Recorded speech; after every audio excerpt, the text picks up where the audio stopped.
السلام عليكم. بسم عليكم الله السلام. الرحمن الرحيم والصلاة والسلام على سيدنا محمد وعلى آله وأصحابه أجمعين.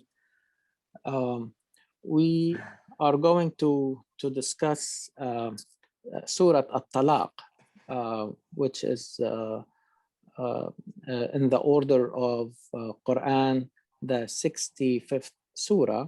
Again, it is one of the surahs in Para 28, which all its surahs were really revealed in Medina.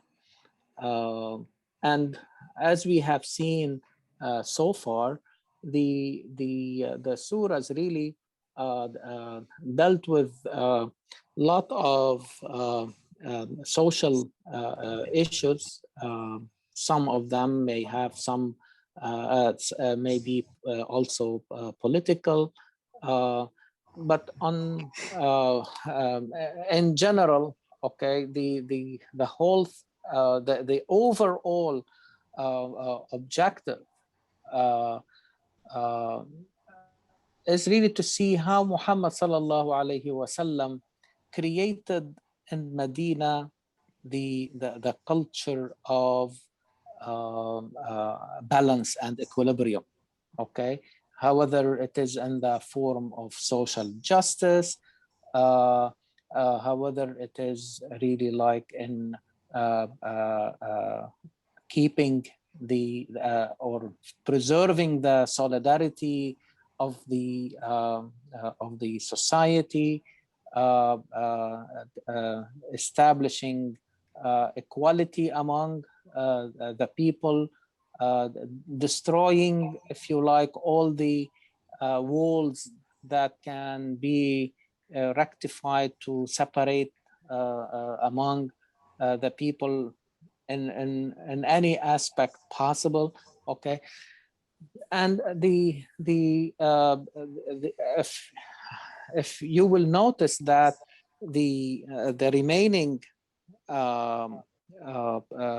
constructs or surahs to be discussed are really At-Talaq, Al-Mujadila, At-Tahrim, Al-Mumtahina. You will see that what also what is common to all these four surahs is really dealing with the issue of women, okay, and in particular in the institution of marriage. If we are saying that Muhammad sallallahu alaihi wasallam is creating this culture, again, when we say that, we are talking about a process. It's not like something that can be established overnight. It took years for Muhammad sallallahu alaihi wasallam to do that. And one of the main aspects of any culture, okay, is really to change. The first thing is to change the habits of the people, okay, and this what so that the idea of balance becomes ingrained, okay, in the behavior of the people, and then it has to go also to the different arts and industries in the society, okay.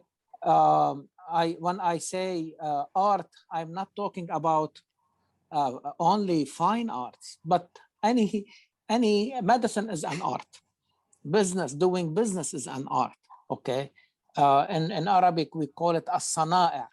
These are industries, different industries. How you incorporate balance into all these really arts and industries, okay, or trades, if you like. And at the same time, how to incorporate balance into the institutions, okay.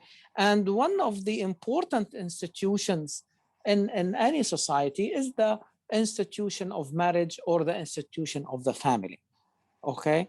And I think we need to approach the surah, because the surah is talking about divorce, and it's and it is the title of the surah, but you will see that the whole surah is rotating around that theme itself. Okay, doesn't mean that okay this is really an objective, okay, or but this is a situation where the the institution of marriage is exposed to some type of disturbance. Okay, the relationships are not anymore the same. Okay, and the life of the couple is, for one reason or another, okay, becoming, like we call it, like hell. Okay, it's so you cannot really, I mean, ask them to continue, okay, in this situation without really a solution. Okay, and uh, no question that as you will see in this particular surah, okay, that the main intention on how you can create an environment for this to solve that disturbance. Okay, and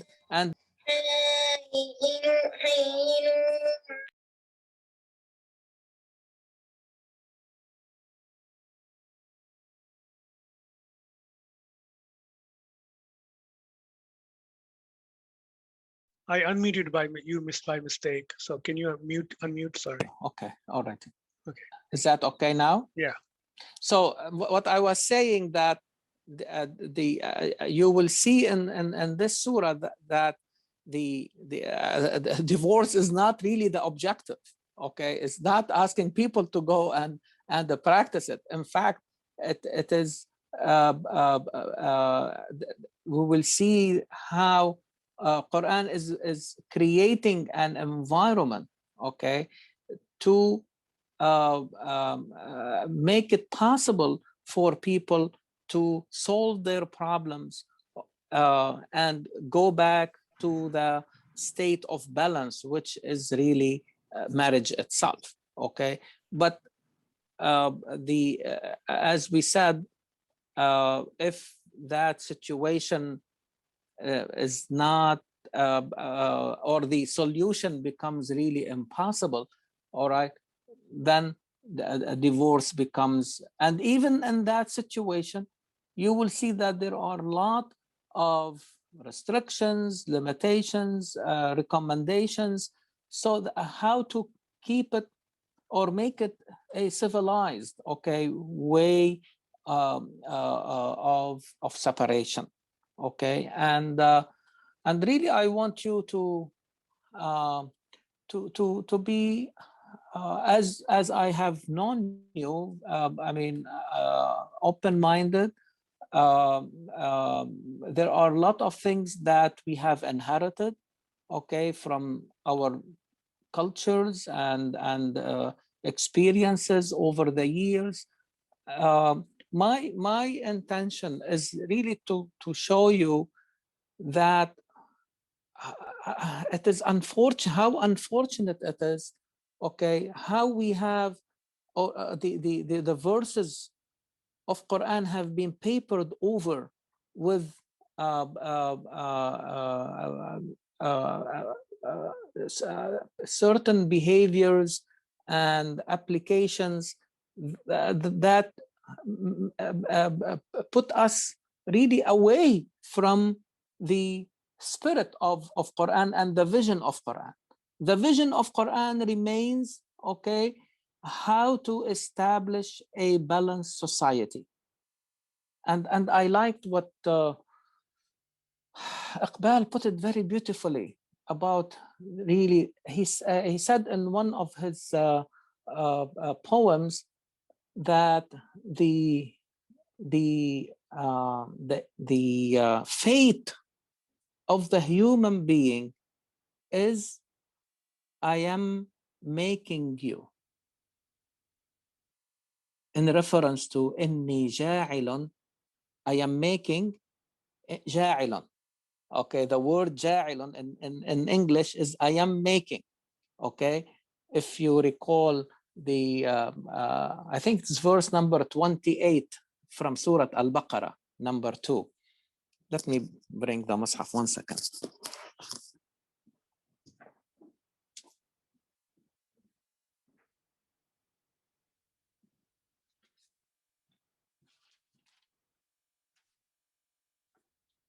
Oh, I'm sorry. No.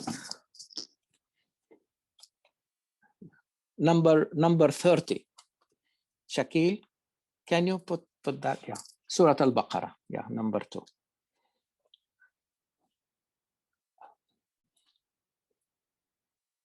I mean, these introductions, I think they are really important because they put before, we should not really like discuss Quran outside its vision.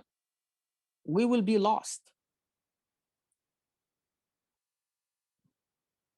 وإذ قال ربك للملائكة إني جاعل في الأرض خليفة. So إني جاعل, Khalifa is the trustee. So I am making this human being a trustee. In other words, so as Iqbal rahimahullah put it, that this is the fate. It's not going to happen now. This is the fate of the human being, to be a trustee, to act as a trustee on this earth. إني جاعل في الأرض خليفة. This is at, if you like, at the individual level. Go to verse number 200. I'm sorry, 143.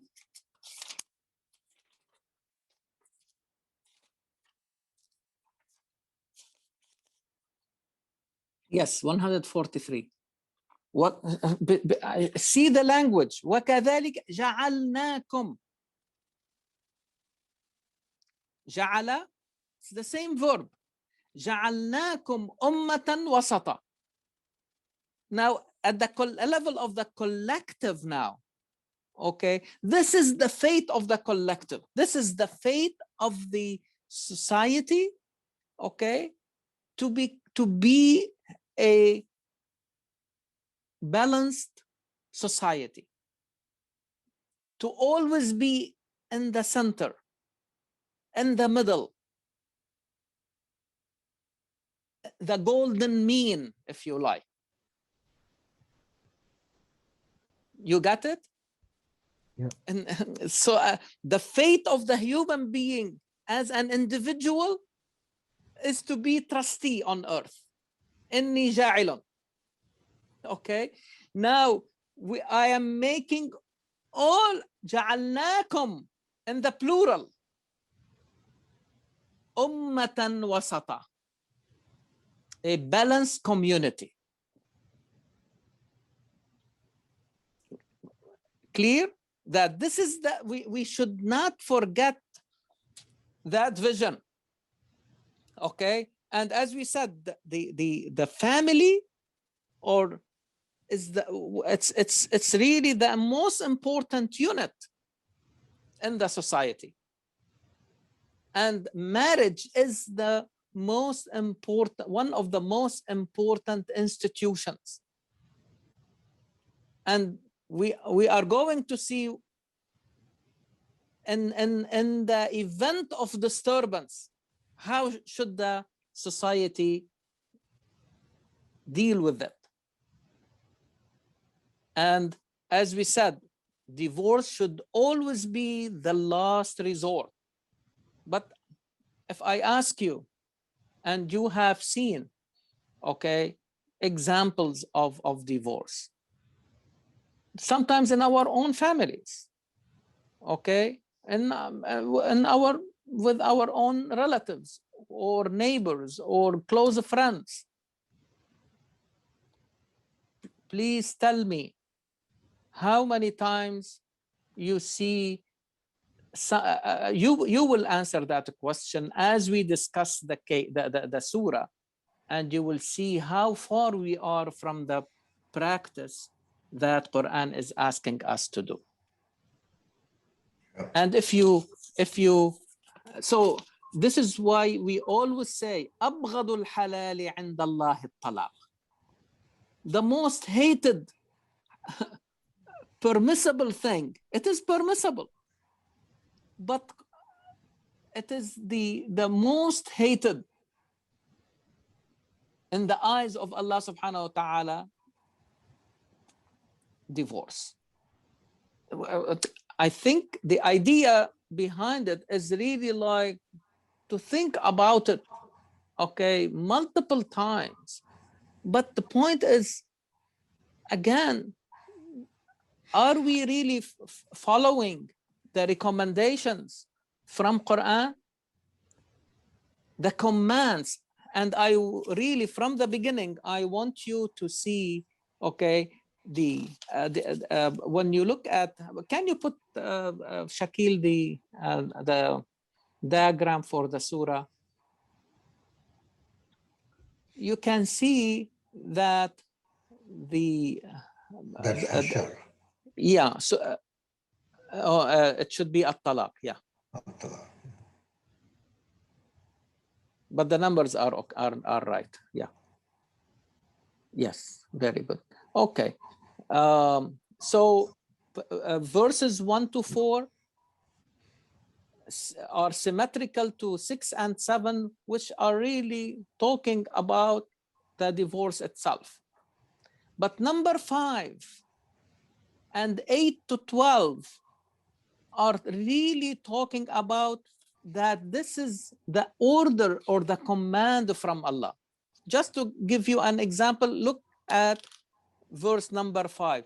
ذَلِكَ أَمْرُ اللَّهِ أَنزَلَهُ إِلَيْكُمْ.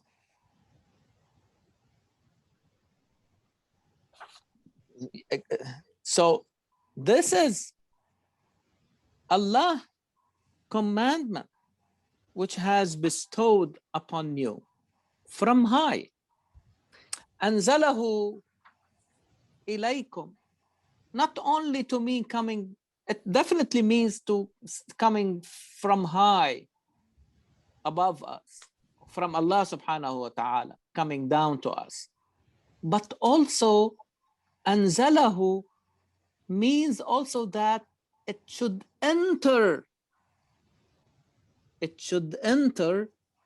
into the life of the society.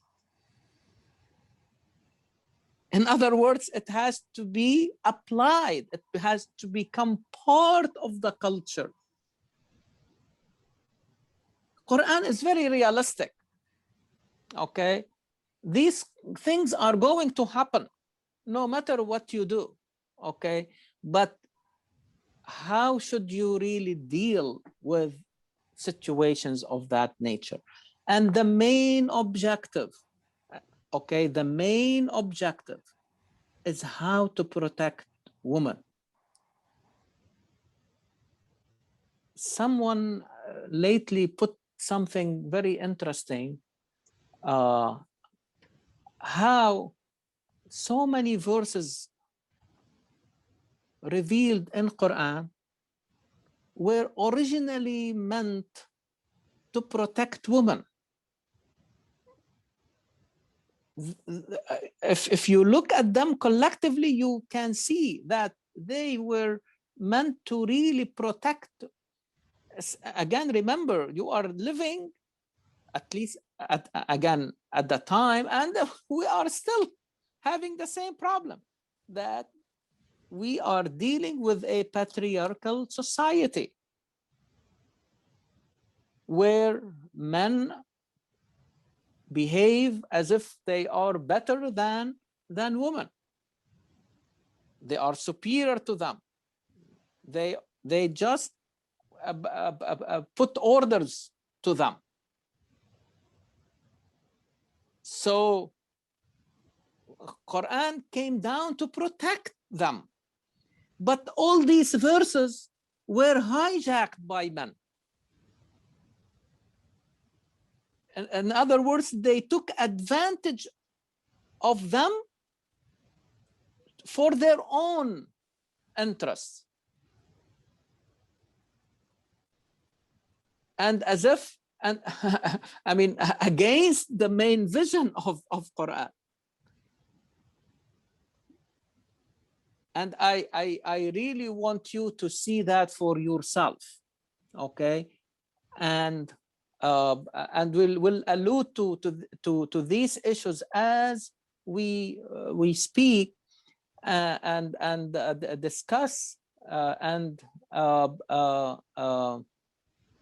reflect on these verses, okay? And you can see for yourself how unfortunately the practices that we see in our countries gradually went away and away from Quran and the spirit of Quran and the vision of Quran. Dr. Khayr?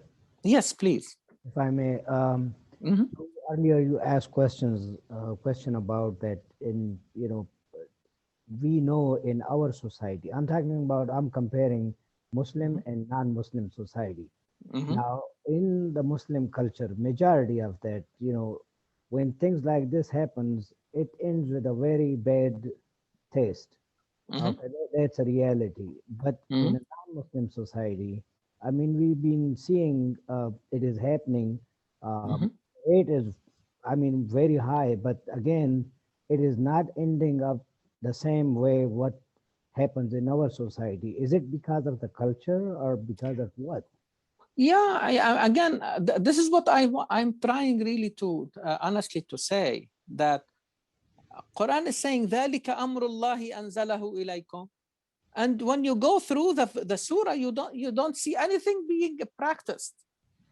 And in fact, it is twisted in many ways, okay, to fit the men in society, and women continue to be, I mean, oppressed and denied their privileges and their rights. And again, this will not definitely be so. In other words, back home, okay, let us be frank about it. Women are put between two fires. Either they have to deny their rights and the privileges, okay, and keep their mouth shut, so that to keep the family together, to keep a roof above her head and the heads of her children, okay, or they if she decided like for divorce, okay, and there is no one to protect her, they end up sometimes on the street, or they end up disturbing other families for a lot of other reasons, okay. And the end is, so whatever, and to be honest, and or she will end up very poor. Yeah, you see what I mean? So, and I think, because people noticed in this country, Muslims who migrated to the United States, okay, the rate of divorce has become very close to the rate of divorce in this country. Why? Because, as I said, back home, they have no rights. And so they said, okay, let me keep my mouth shut, accept what is going on, the status quo, okay, and at least to protect myself and to protect my children. But she will not be living a happy life, because the other situation is worse. Now, when they came here, they feel, oh my God, I am most of them are educated. I can work, I can provide for myself. The hell with that marriage if it is going to create hell in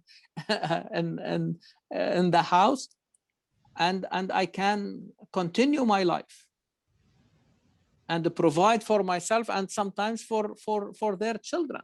So they become like empowered, okay, and so it becomes easier to accept the divorce, and that most likely led to the increase in the rate of divorce compared like what is happening back home. And again, there are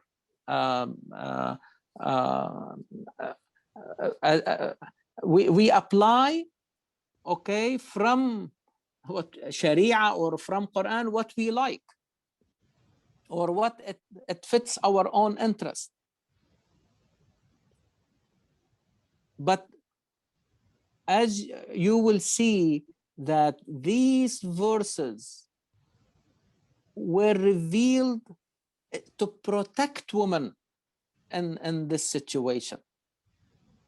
But unfortunately, they were hijacked, twisted, or papered over. And we like look at these narratives and things that, okay, I mean, okay, I mean, like, what about the verses themselves? Why you do not really look into them, okay, in a holistic way, and again within the vision of Quran.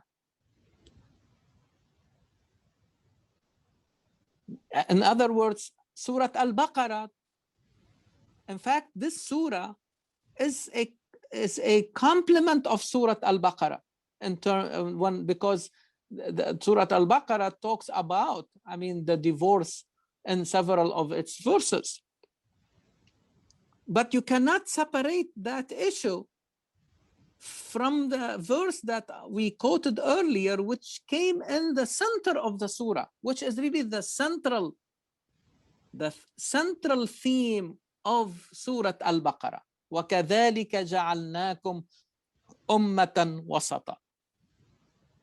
To understand these verses outside the central theme, we are not doing the right job in understanding Quran. This is it's a construct. The surah is a construct, or organically knitted. The verses come together as an organism, like one body, and you cannot separate the heart from the liver, or from the nervous system, from the, I mean, other systems of the body. It's working together as one body. And the same thing, okay, the way we need to approach, and this is why we always ask ourselves, what is the central theme of the surah? What is the surah is aiming at?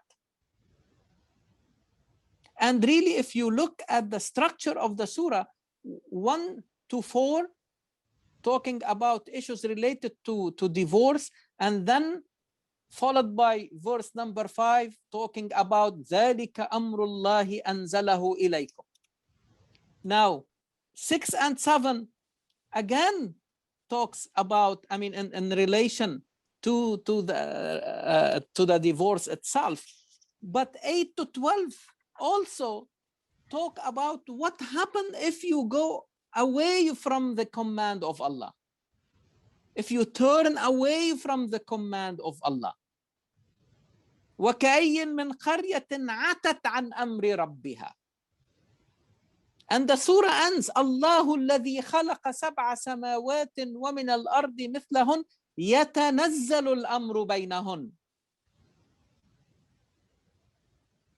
So I want you to track how many times the word amr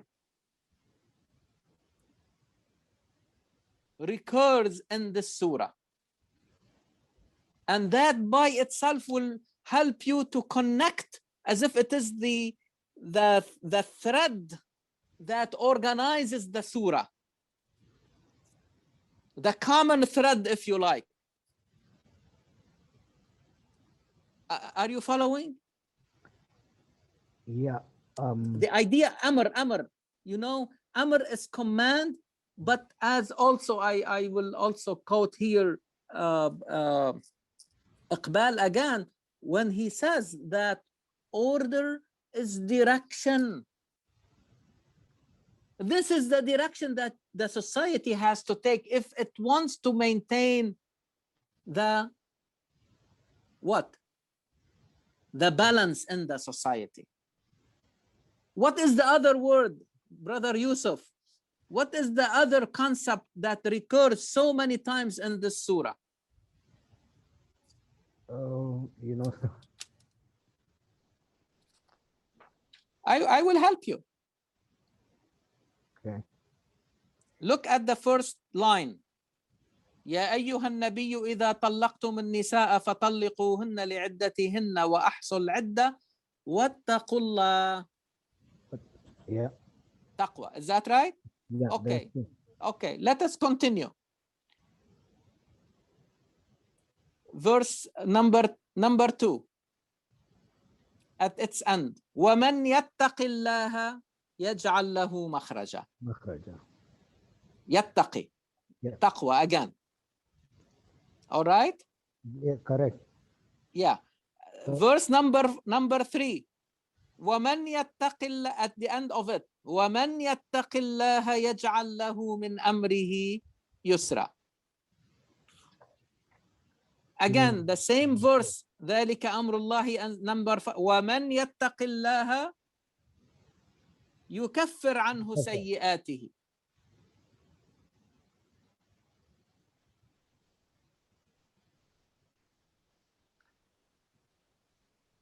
وكأي من قرية يا فاتقوا الله يا أولي الألباب. Number 9. That is correct. You see, I mean, what number? How many times? 1, 2, 3, 4,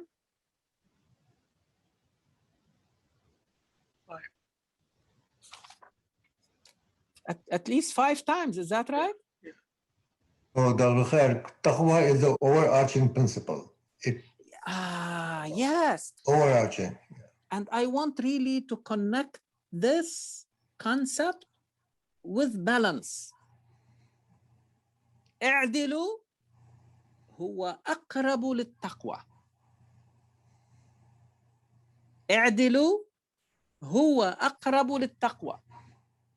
Be fair. And this is closer to taqwa. What is to be fair? To be balanced. Is that right? To be in the middle. Impartial. You got it? Yeah. So the concept of taqwa is intimately connected with the concept of balance. Can you also... Surah Al-Baqarah itself starts by this. ذلك الكتاب لا ريب فيه هدى للمتقين. You see, in the middle, وكذلك جعلناكم أمة. You cannot separate the discussion of an issue like divorce, because divorce, as we said, we have to look at it as a disturbance. We need to see how we can create an environment either to restore that balance by remarrying or alleviate the effect of that disturbance so that the society will go on and continue its movement forward.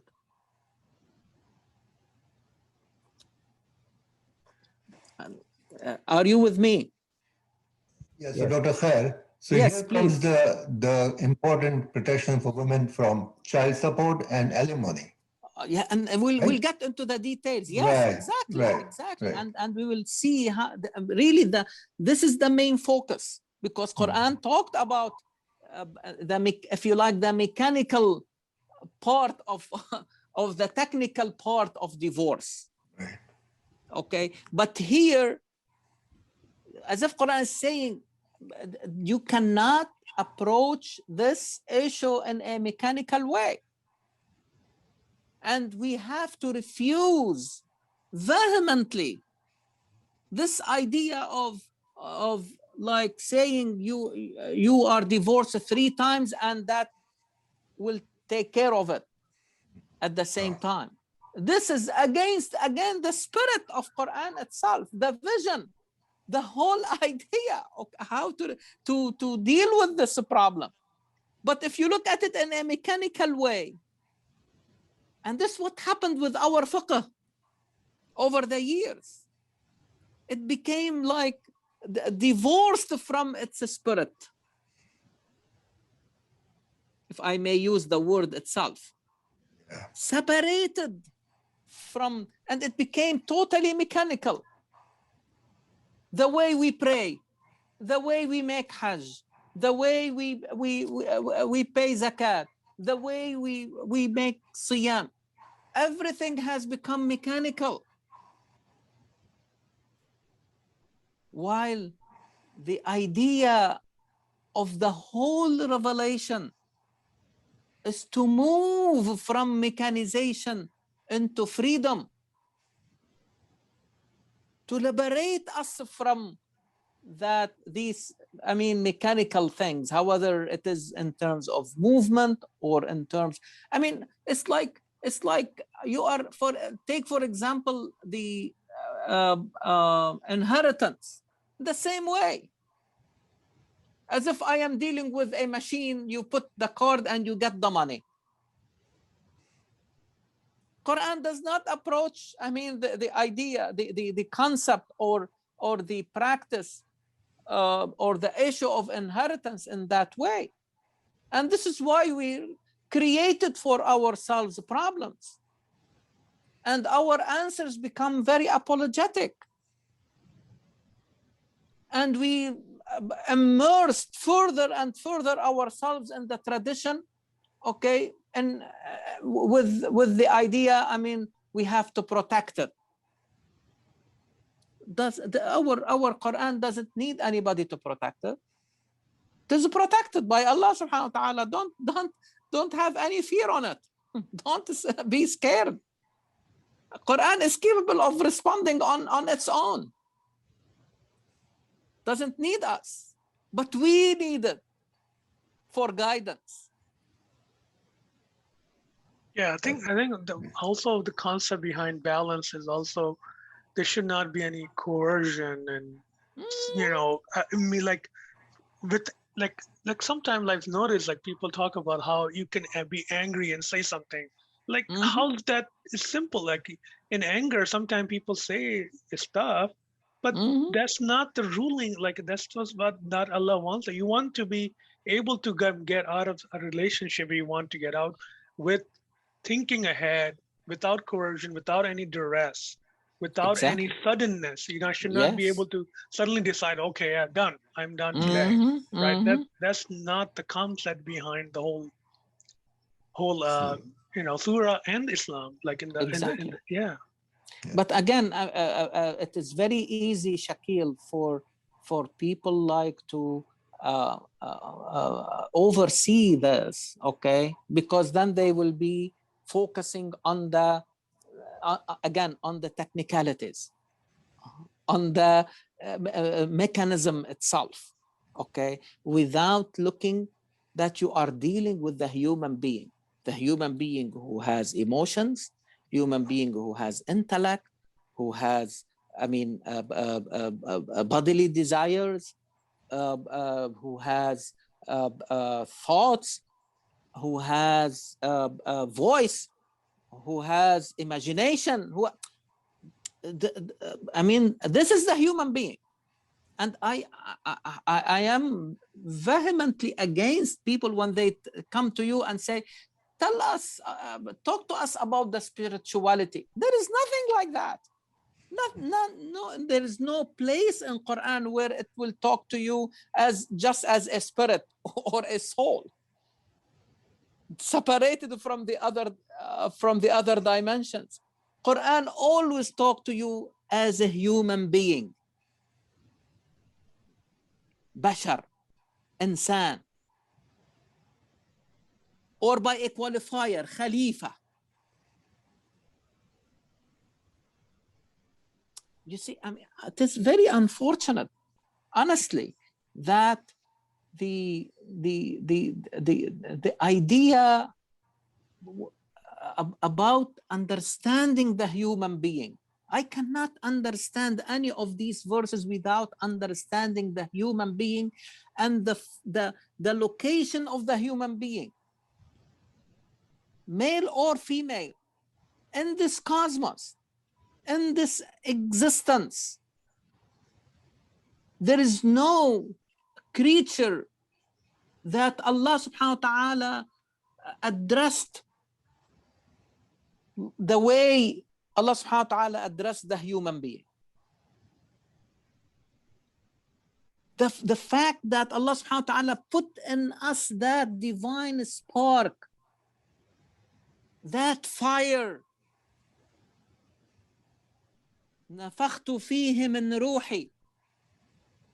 Why you think al-malaika were asked? I'm sure you have asked yourself, how come al-malaika were asked to make sujood to Adam alayhi salam? Yeah. They are really like making sujood for this body. They are making sujood for this breath from Allah. Yeah. For that spark, divine spark. There is no creature has this. And when the angels question the role of the human being as a trustee, what Allah subhanahu wa ta'ala told them? إِنِّي أَعْلَمُ مَا لَا تَعْلَمُ. What does that really mean? I know what you know not. But what? I know But what you don't know. What does that mean? I mean, in other words, that Allah believes in us. He is putting His trust in us. When somebody comes to you and say, why you task this person to do this job? And you tell them, don't worry, I know this guy and I know he can do it. What does that really mean? You have trust. You believe. Is that right? Yes. You remember when we said that one of the beautiful names of Allah is Al-Mu'min. He believes in you. So, in other words, if Allah subhanahu wa ta'ala has this level of faith in us, how should we respond to that? We have to ask ourselves, are we putting ourselves, are we elevating ourselves to that level of His faith in us? You want to prove it, is that right? That person will, if that person does the task, then you will say, you see, he proved that I have faith in him. He was up to that faith. And this is what we need to say to really, I would say that should really monitor our behavior. Every time we want to, is this compatible with the faith that Allah subhanahu wa ta'ala put in us? His faith. إِنِّي أَعْلَمُ مَا لَا تَعْلَمُونَ. I know what I have created, but it is up to us to prove it. So in other words, I mean, if I don't put in front of my eyes that vision, I cannot really understand any verse in Quran.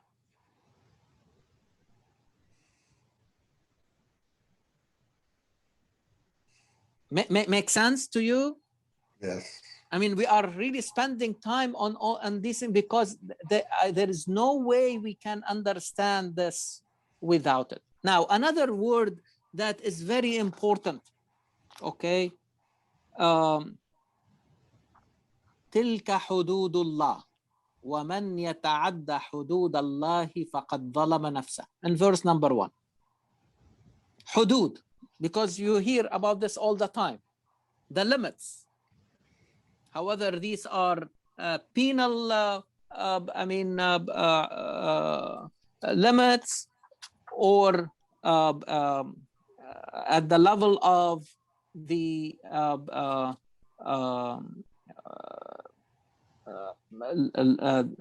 the issues related to family, from marriage to divorce, inheritance, all of these things. Tilka hududullah. Okay, now hudud, really they are limits, and Quran is saying don't go beyond these limits, bounds or boundaries.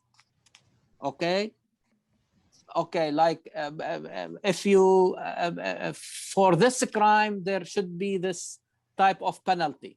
Okay, this penalty, it is called had. The plural is hudud. Okay, this is the boundary.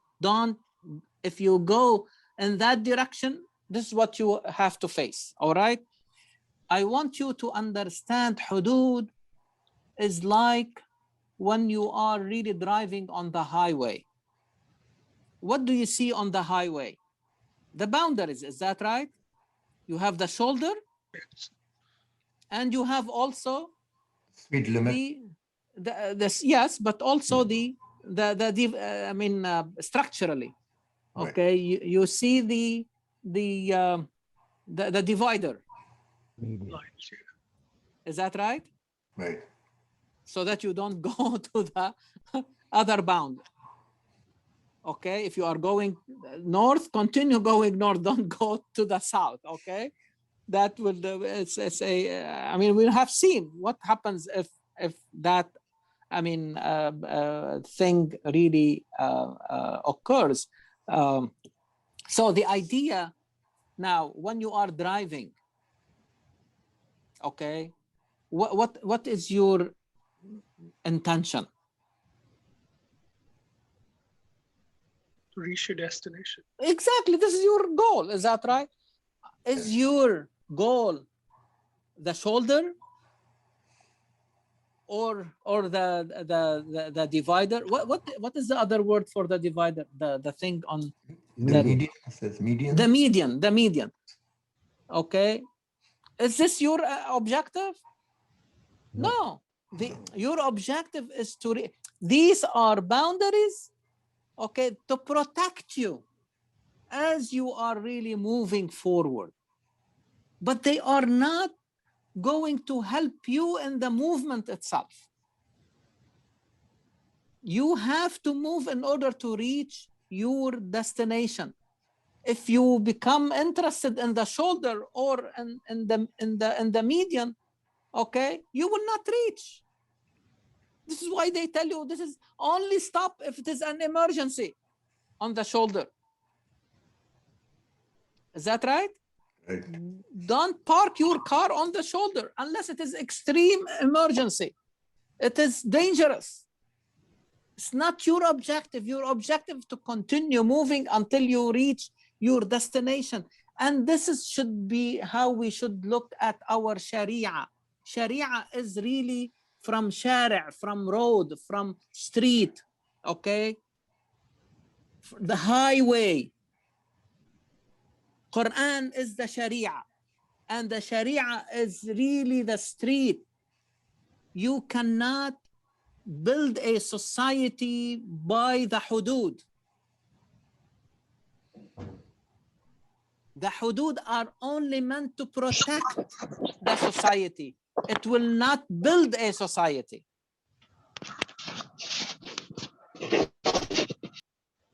You get it? Yes. This is why people all the time when they talk, they minimize the Sharia into hudud, reduced it, the whole Sharia, the whole movement, okay, on the street or on the highway. I am not interested in the shoulder. I am not interested in the median. These are boundaries, yes, to protect my movement. My movement is really the whole the objective, and really we have to make it clear. These hudud that Quran is just telling you, these are to protect you.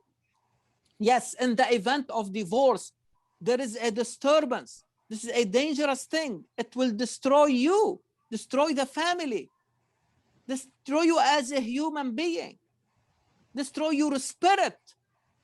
But how I am going, even if that is really the only solution, and you like exhausted all the others, I am here also to protect you by these boundaries. Dr. Khair, Yes. the Shara and Tariq, they have the same meaning? Tariq? Same thing. Tariq From Makkah, Shara. Tariq Medina, Tariq al-Makkah. Okay. From Tariq. Shara. From Shara. Okay. Okay. Yeah. Shara is a street, which is a Shara- road. Yeah, Shari Abdulaziz, you can see. Yeah. Yes, Roman Shara. after him. Yeah.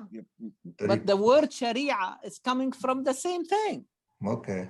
It is the way Never you thought have to about that. talk. Never Yeah. thought about that. Okay. You see what I mean? But al-hudud, they are the boundaries that protect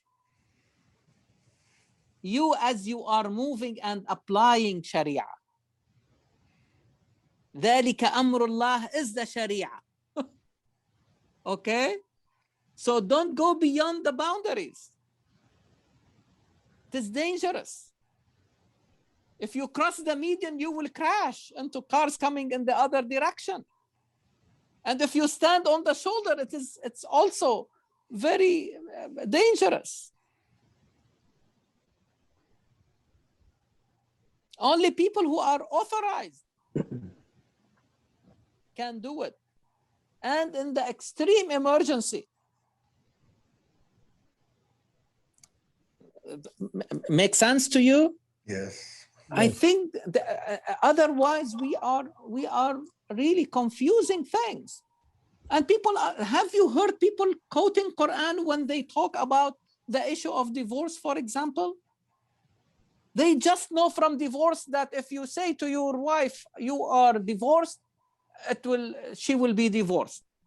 And if you say it 3 times, you have exhausted all the possibilities in one event, and you are done. You see what I mean? No responsibilities, nothing. And when you read Quran, you don't see anything like that. So you see how these verses were hijacked. Yeah, Wallahi, they were hijacked. Yes, Shakil. They manufactured that idea, and then relying on people's simplistic mind understanding of that word, and then they exploited that. Yeah, and again, the idea, because we have honestly divorced ourselves. Okay. وقال الرسول يا رب إن قوم اتخذوا هذا القرآن مهجورا. This verse came down, probably half of Quran has not been revealed yet. Quran was not completed. The revelation was still ongoing. And Allah subhanahu wa ta'ala warning through the Prophet. وقال الرسول يا ربي. Shakwa, you know what is shakwa? Yeah. And jawab shakwa, is that, you know that? Yes. Shakwa, this is shakwa from the Prophet. يا ربي إن قوم اتخذوا هذا القرآن مهجورا.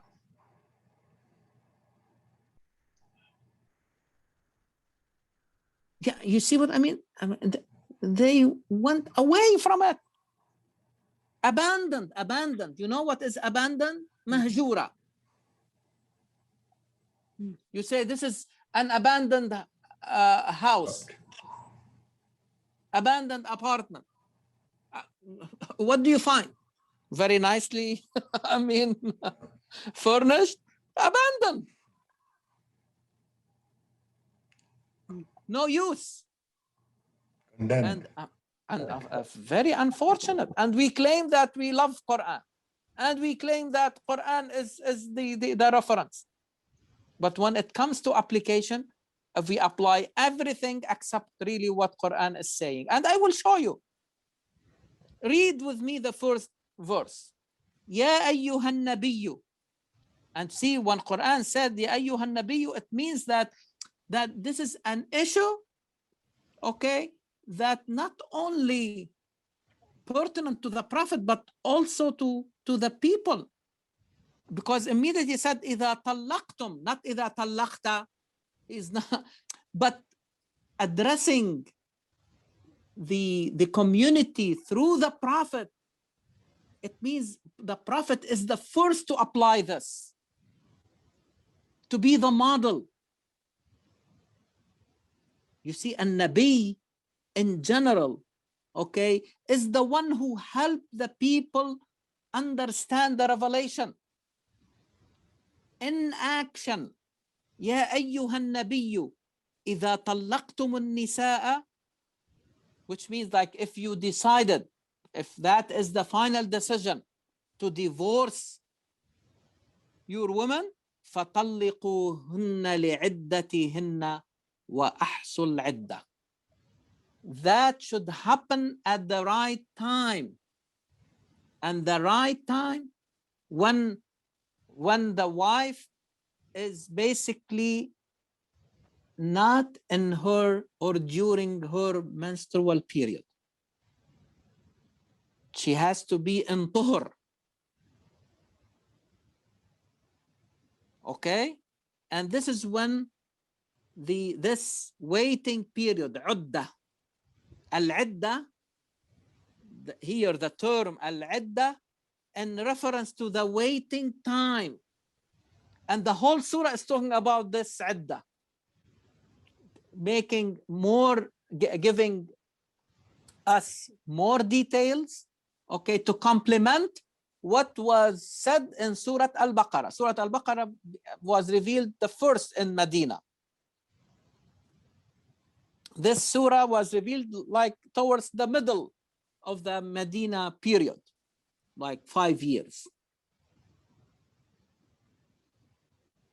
Which really makes sense in terms of where we put it in the order, okay, in our discussion. And it will make more sense to me along the other surahs that really mainly talking about issues related to women. That should not be hijacked by men. These are to protect and empower, okay, women in a patriarchal society. How you are going to maintain balance if the men continue to work to behave in the same fashion as they were doing it before the message was revealed. So unfortunately, we regressed. Everything Muhammad ﷺ did in terms of empowering women was lost after he departed this life. Definitely, it didn't happen overnight. But instead of continuing that process, in other words, my dear brothers and sisters, okay, we need to look at the experience of Muhammad ﷺ in Medina as the beginning. It is very unfortunate that we looked at it as the final. It is just the beginning. Dr. Khair, Yes. I want to say something. Yeah. This period, it seems like when I go to the next verse, it's like a period. You Allah were allowed in, husband to take them back or divorce them after the schooling period. yeah. The In the whole next idea, verse. the In the next whole, verse. yeah. The whole idea of Right. the idea of al-idda. This is where we are going to make our discussion, because the Right. surah is really revolving honestly around that idea of idda. Okay, Right. because as we said, this is complementary to what, I mean, like giving the details to what was revealed in Surah Al-Baqarah. Okay, about the idea of al-idda was not really given any details in Surah Al-Baqarah. You find them here. Okay, and this is why one of the Sahaba was saying that this is the shorter An-Nisa surah. So you see, the longer one, the longest one in Quran is Al-Baqarah. So it is like complementary to that, okay, to what was revealed in Surah Al-Baqarah. So the main objective of having a waiting period is to allow the two parties to revisit what they have done, to look at opportunities of how they can really go back to the status of marriage. Okay, and again, in this situation, you are also allowing a good time to pass in the event the wife happened to be pregnant at the time of the divorce. Okay, so because it may become by itself a reason to go back. If somebody like decides to divorce and then find that his wife is pregnant, I'm sure they will rethink about it. Right. And always the presence of children becomes really a good reason to connect further, really, the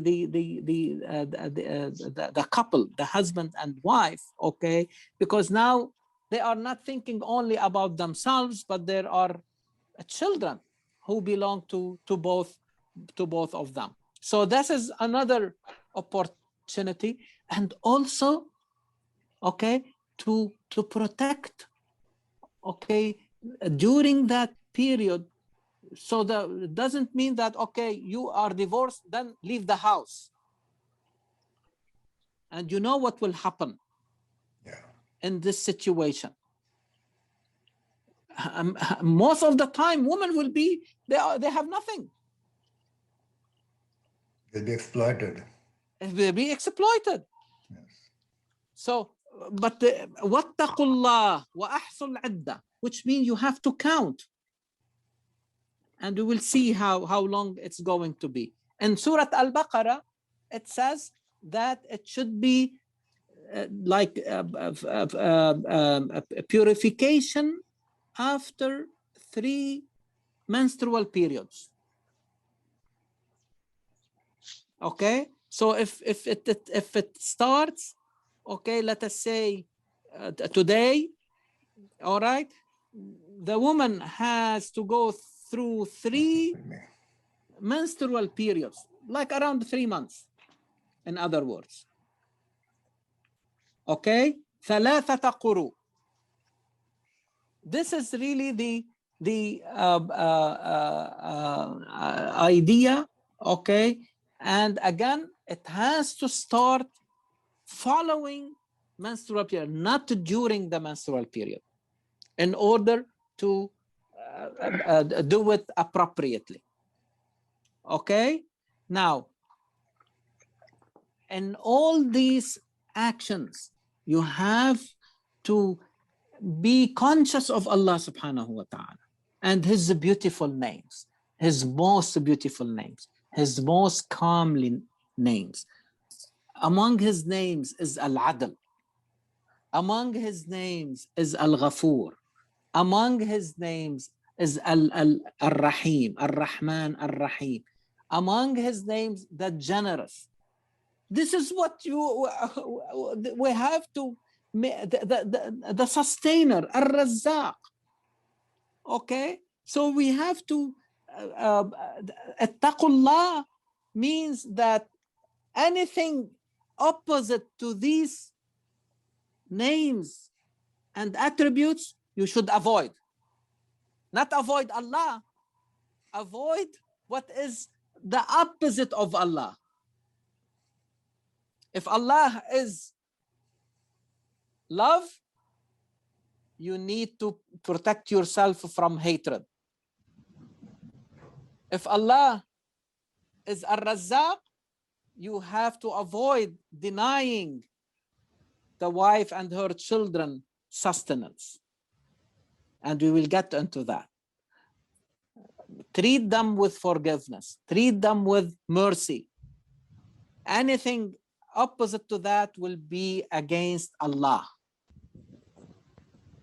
You see what taqullah, it becomes really how to keep your gaze on the beautiful names of Allah.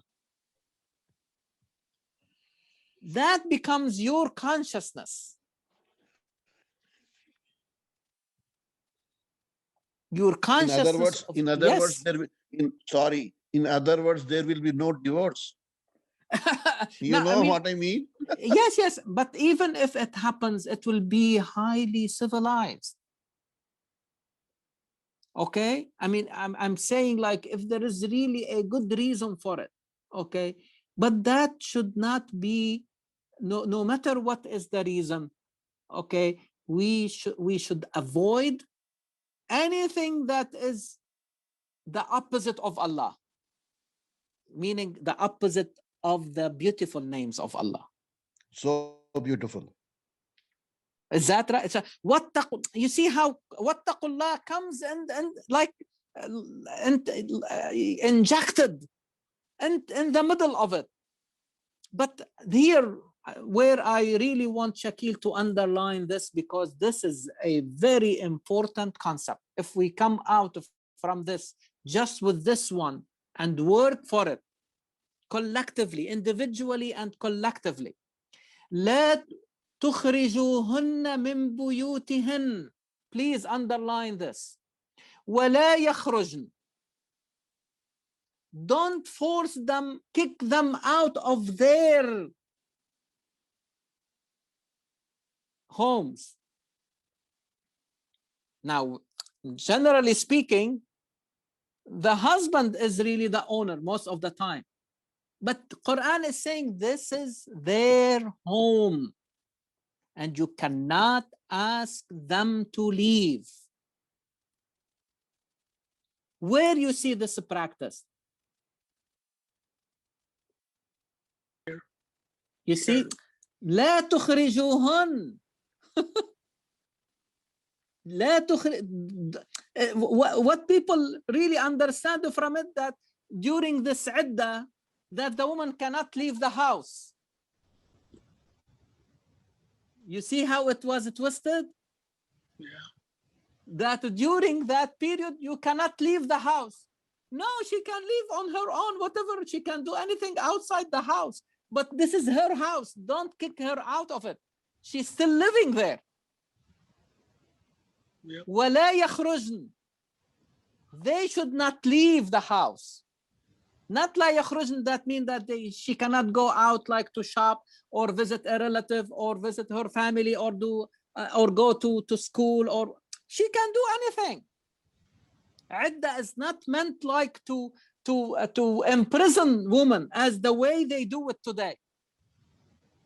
And you cannot talk. I mean, one time the same thing. This iddah is the same if it happens following divorce or following really death of the husband. One time I wanted to talk to a lady, just like to give her my condolences, a relative, on the phone. They refused to give her to me. She said, oh no, she is in her iddah, she cannot talk to you. And these are highly educated people, and they considered really, like, I mean, from the highest, I mean, if you like, strata in the society, and yet we are really, unfortunately, imprisoned in these ideas, okay? And I don't know from, it is really against this. لا تخرجوهن. And I am happy that they put it their homes like in capital letters. Did you see that? And I think this is very good. Their homes. Don't kick them out. ولا يخرجن. And they should not leave. Okay, this is their house only in one situation. If they have done something wrong, a big sin, فاحشة, مبينة, a clear big sin.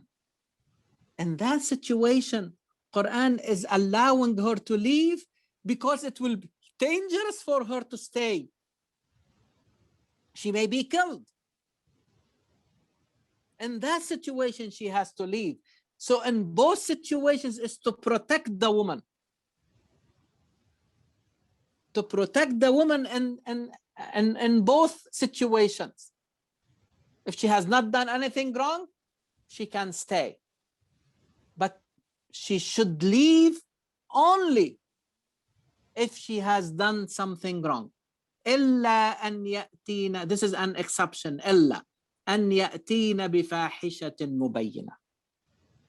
وتلك حدود الله. These are the boundaries. Don't go beyond these boundaries. Because if you go beyond these boundaries, you are inflicting zulm and justice on yourself. Whoever is doing this is inflicting zulm,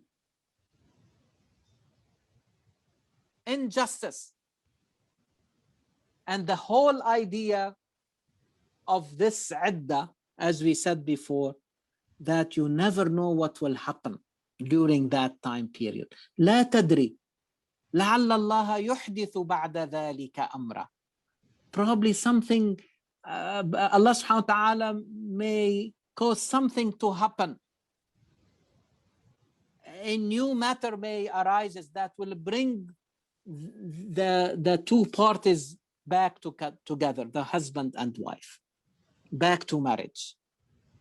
That is the whole idea, is let that time be an opportunity for both sides to think calmly, to see what will happen, to study the consequences on them individually and on the children if they have children. To be honest with you, personally, I find myself shying away when people like consult or ask me like to intervene, and definitely I am always willing to intervene. But what I noticed that people in most of the situations, they have made up their mind and they don't want to listen. And when you listen to them, they don't talk about themselves, always talk about the other. The wife will start really telling you everything bad about the husband. And you talk to the husband and they will tell you everything bad about the wife. Where you are going to find a middle road for them in this situation? This is why Quran said, إن يريدا إصلاحا يوفق الله بينهما. If they really mean reconciliation, Allah subhanahu wa ta'ala will make that happen. So it has to start from us. لعل الله يحدث بعد ذلك أمرا. Okay, it doesn't mean that I have to sit idle and wait until something happens. I need to work towards that thing. I need to create that situation for reconciliation. create that environment for reconciliation. If that is not done, we all know what is really the end result. It will be divorce, divorce, divorce.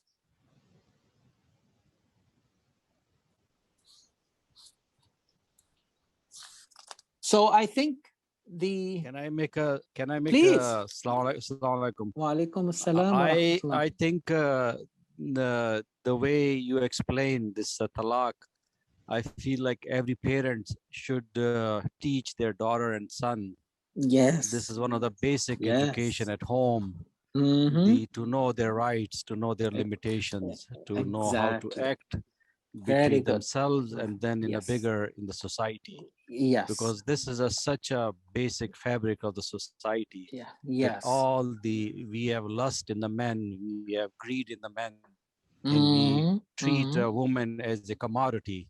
Yes, And if we exactly. don't realize this is a problem, we will never be Yeah. able to fix it.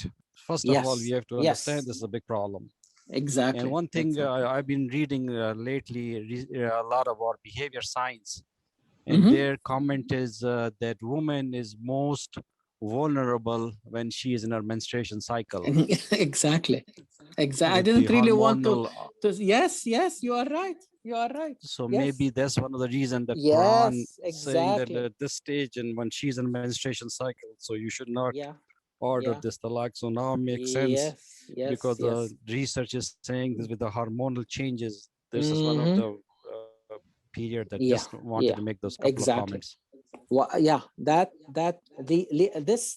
This letter لا فطلقوهن لعدتهن. This is the time where that waiting period should really start. Okay, and don't should really start when the woman is purified from her menstrual period. Okay, so I am happy that you made that comment. Dorani, is that right? Who was Yeah. speaking? Yes. Yeah, Dr. Dorani. Yeah, thank you very much, doctor.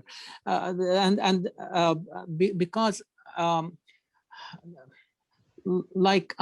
this is the unfortunate really part when people want really like to talk about the family and make programs and lectures, the things that they really address, okay, like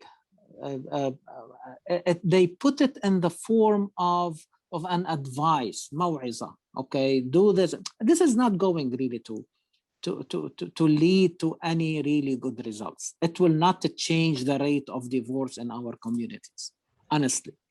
What really may change if we really address these issues in an educational program. What Dr. Durrani said is really very important. You cannot really, you need to instill these concepts in both boys and girls. Okay, not only when they reach, I mean, you have to prepare them for that important step. You have to challenge them and put the right educational programs that will empower both of them and to help each other and create the environment where they treat each other as equal. And so we can avoid so much of these things. Unfortunately, the way, I mean, the message that our kids most of the time are really hearing is, I mean, directly and indirectly, that they are really superior. And so it becomes ingrained in them. and it will affect, however you like it or not, the way they behave. And if they treat women in general like that, believe me, this is how they are going to treat their own spouses. It's you. I mean, ما جعل الله لرجل من قلبين في جوفه. Allah subhanahu wa ta'ala did not put more than one heart. Allah subhanahu wa ta'ala did not create two hearts in us. In other words, the way we think, the way we feel, the way we act, the way we form our intentions, this is one heart. And if that heart will direct you, however you are treating your own family or treating people outside, it will be the same. You may pretend, but eventually it will show sooner or later, because this becomes your spirit, your heart, the way how you direct your actions. And so it becomes very important to understand these issues and transform them into educational programs. And I like also, Durrani, when you said treating women as a commodity. And I really want you to keep that idea when we discuss Surah Al-Mujadila. And it is basically the same thing. Wallahi, it is really putting an end. The surah, the whole surah, is to put an end to treat women as a commodity. Please remember that, because it will be the main theme of the surah, Surah Al-Mujadila, that we will be discussing. I mean, like probably after this surah. And to see the connection. And the same way, I mean, this, and if divorce, believe me, has become like a commodity. How much I can get from that divorce? Both men and women. And if the man sees that the woman is trying, like through lawyers and everything, to find how much he has, and she wants half of it, and then the man will also like start to find what the wife has or the ex-wife has, and they will be after half of what she has. I mean, they will treat each other this way, in the wrong way. Instead of asking themselves what should be fair to both of us, if that is really the final thing. Okay. And so again, I would say, wallahi, the thing that hurt me most is when I saw ذَلِكَ أَمْرُ اللَّهِ أَنزَلَهُ إِلَيْكُمْ. Initially, I was going to put that as the central theme. If you notice in the diagram, there is nothing in the center, because, and Shakil asked me, what is the central theme? I said the central theme is really the whole surah is talking about divorce. But really, when I looked at the structure, okay, Amrullahi anzalahu ilaykum, or what will happen if you go against the command of Allah subhanahu wa ta'ala, what will happen to you? And this is what is happening to us, because we are not following. How many times we saw women being kicked out because they were divorced, and they know they have no, and sometimes they go on their own, but this is not their right. The husband has to leave if he wants to leave, but not the wife. لا تخرجوهن من بيوتهن. Again, I will say, if this is The only lesson we learn from this, I think it is enough. It will solve so many problems. And it's all about empowering women. I think that's Yes. one of the things about once you get into a marriage, women are thought to be always in fear, right? They have to be worried about upsetting their husbands or, their spouses because, whatever can happen someday, one day they will leave them. I think by giving this command, I think that's what you were talking about, is to Yes. protect the women, to give them Yes. empower them so they can be a productive member of the society. Otherwise, Otherwise, you're always worried about just keeping my husband happy. You Yeah. cannot do anything else around the world.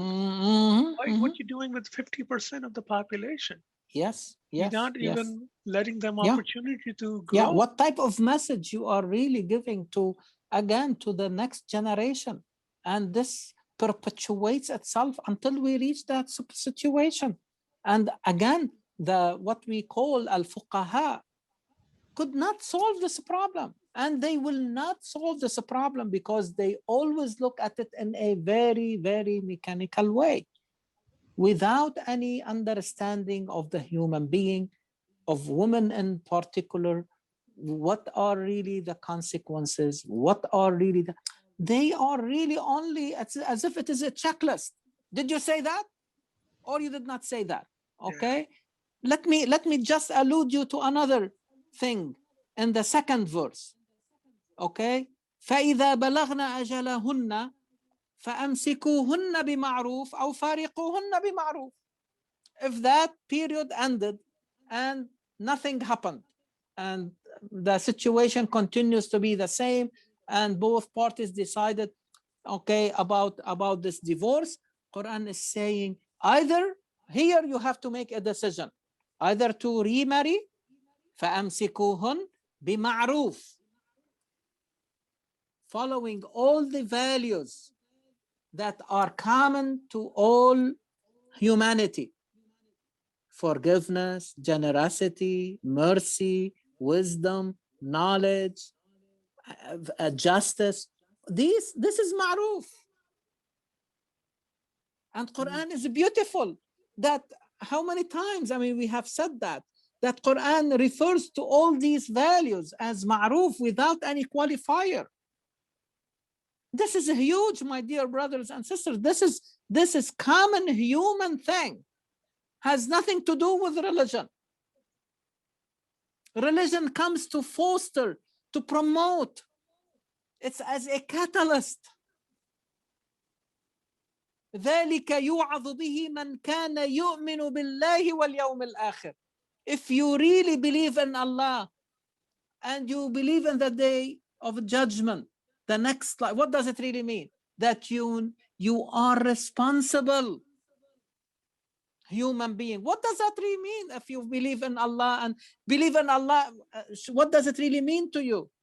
It means that you believe in His beautiful, most beautiful names, most calmly names, that you need to create them in yourself.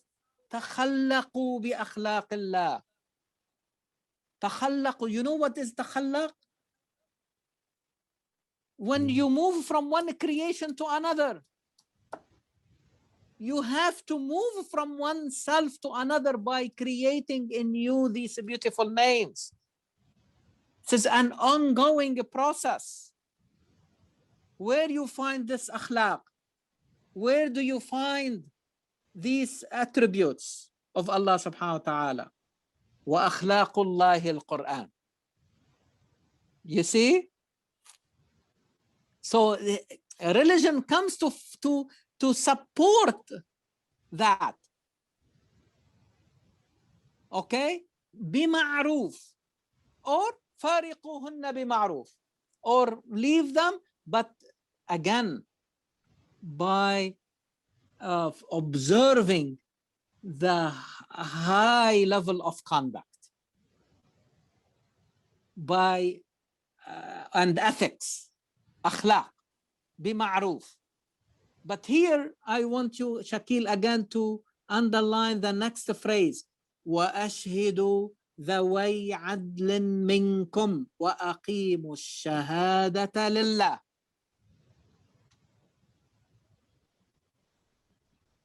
What does that really mean? Shakil, what does it really mean? The witness. We are witness to the. We You have to bring two witness. witnesses. Yeah. Where do you see that practiced? In marriage, what do you bring? Who signs the marriage certificate? The Islamically, two witnesses. Yeah. Two witnesses. And I always tell them you have hundreds of witnesses during like a wedding. I mean, like hundreds are invited. And it is done before all of them. You have, but at least you have to have two. Right. Also in divorce. وَأَشْهِدُوا ذَوَيْ عَدْلٍ. I mean, this is Quran. I'm not fabricating it. And let there be two just persons. Just, you need to bring two just impartial, independent, if you like, because they can help you also.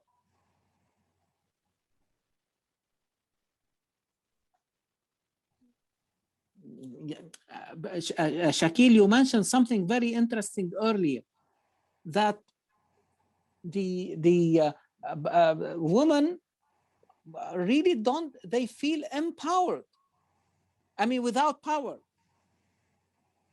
Because but if they know this, even the husbands, they will know it's not going to happen the way they think. They will think about it. It's not going like they have to bring two people. وأشهدوا ذوي عدل منكم. Two witnesses, just persons, and establish the evidence straight for Allah. It means you are making Allah your witness. What does it really mean, making Allah your witness?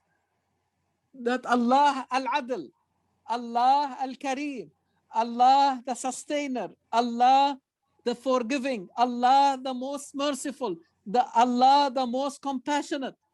This is what it means to make Allah subhanahu wa ta'ala your witness.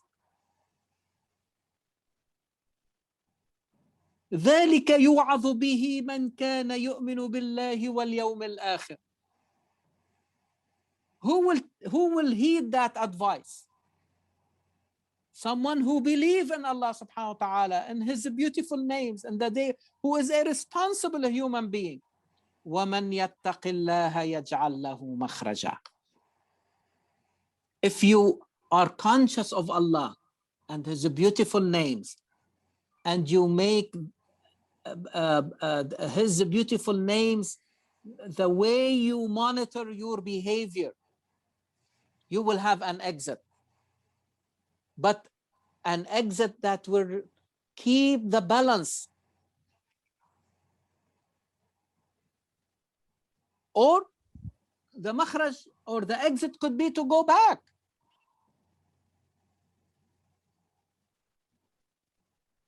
وَمَنْ يَتَّقِ اللَّهَ يَجْعَلْ لَهُ مَخْرَجًا. This is a promise from Allah subhanahu wa ta'ala. I will find for you an exit. For both parties. Not only for the man who always hijacks these verses as if he is only meant by them to take advantage. وَيَرْزُقْهُ مِنْ حَيْثُ لَا يَحْتَسِبُ.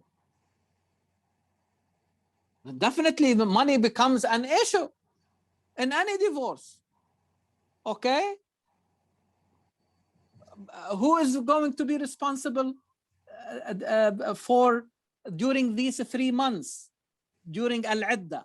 Who will be responsible for for the wife and the children? The husband. The husband. But you see, if you don't believe that Allah subhanahu wa ta'ala is Ar-Razzaq, you see, rizq is something that comes to you and sometimes without any effort. Okay? Otherwise, it will become kasb. You do something and you earn it. Here, Allah subhanahu wa ta'ala, which means that something will come to you, you were not even thinking about it. من حيث لا يحتسب. From somewhere you did not expect. Like, for example, the stimulus. Okay, sometimes I mean this stimulus is rizq. You did not work for it. Okay, generally speaking, the money coming from the stimulus, if you are I mean, if you satisfy the condition for that, okay. But I mean, this is a good example. Something will come to you that you did not even work for it. It will be rizq. وَمَنْ يَتَوَكَّلْ عَلَى اللَّهِ فَهُوَ حَسْبُهُ. If you put your trust in Allah, putting your trust in Allah doesn't mean that you are sitting idle.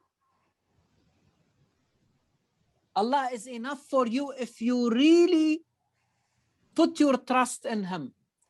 But Allah subhanahu wa ta'ala always tells us that you need to take the initiative. You have to make the resolve.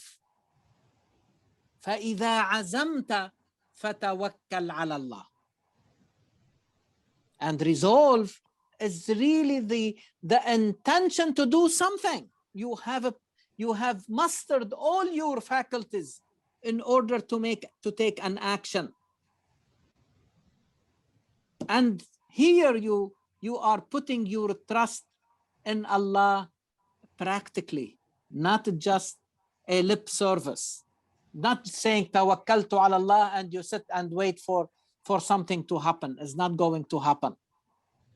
But if you really make or put your trust in Allah in the proper way, continuing to work to find a better outcome, Allah subhanahu wa ta'ala will make it happen to you. Inna Allah balighu amri. Allah subhanahu wa ta'ala, His command is going to pass, and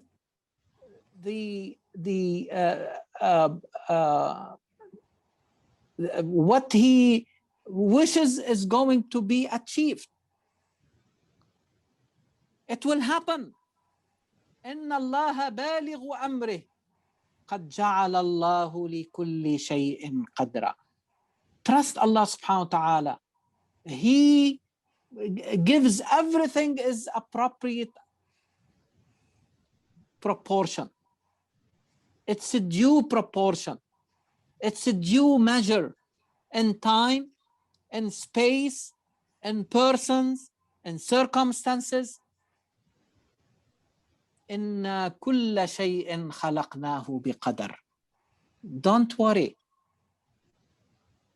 Only do your job. Ask yourself, what is required from me?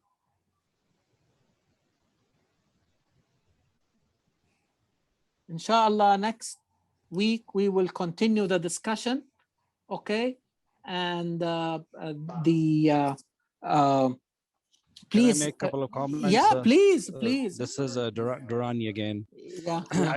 I think this is probably one of your best lecture because it hits me right in my heart. One of the things I was reading about, they're saying 70%, 70, all the crimes and inmates comes from broken families. Yes. I mean, that's huge. So somehow they got divorced, their family got divorced, and the psychological and mental that they go through. Yeah. So 70% is huge. Wallahi, you gave me like goosebumps, because really the as you are saying, this is where I started, that the institution of marriage is the most balanced environment for a man and a woman to get together. Okay, I mean, this is the best, the most balanced relationship, because you can think about so many other relationships. Okay, but the best, the most balanced is through marriage. Okay, but how to keep that balance? This is where, as you said, Dr. Durrani, earlier, that the focus, okay, on these educational programs addressed to both boys and girls, what really should be done to maintain that balance? What are the consequences of that? And what will be the consequences if that balance is disturbed, or that stability becomes instability? Children raised only by a mother, or children raised only by a father, or sometimes both are present, but they, as if they are not present. And believe me, this is the true definition of an orphan. As one poet put it, that the true orphan is not the one who lost a mother or a father. The true orphan who has still a mother, but both of them are really diverted from their children. They are really busy with other things, but they are not paying attention to their children. So as I said, like, either they are true orphans, or they are treated as if they are orphans. And we need really to think, I mean, about giving children not only time, but meaningful time.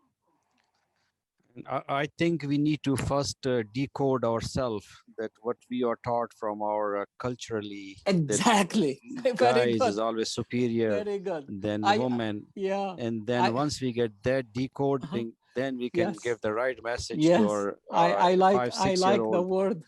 I like the word you are using, decode, because I have been using learn and unlearn. Okay, we need to continue that process of learning and unlearning. Not everything we have inherited, we have to put it to test. Everything we have inherited from anybody, from our own parents, from our teachers, from our preachers, everything should be tested. Now we are adults. We are not anymore children. And I'm saying this because I've gone through divorce and gone through raising a child by myself. So I seen these things personally, so I can talk about it because I can feel it in my heart. Mm-hmm. Yeah, that the things that happened to me and through my journey of my life. So that's how I'm saying that this is one of the lectures that hit home. Really, we need to change ourselves before we can expect change in our kids. Yeah, exactly. So in other words, again, I mean, we are not. Thank you for sharing, really. But I mean, again, we are not really trying like to put anybody on the spot or anything. But the point is that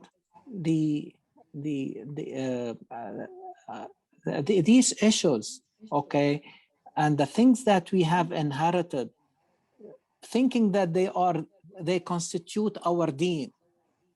But really, as you learn more, and again, I am saying not based on a whim, but really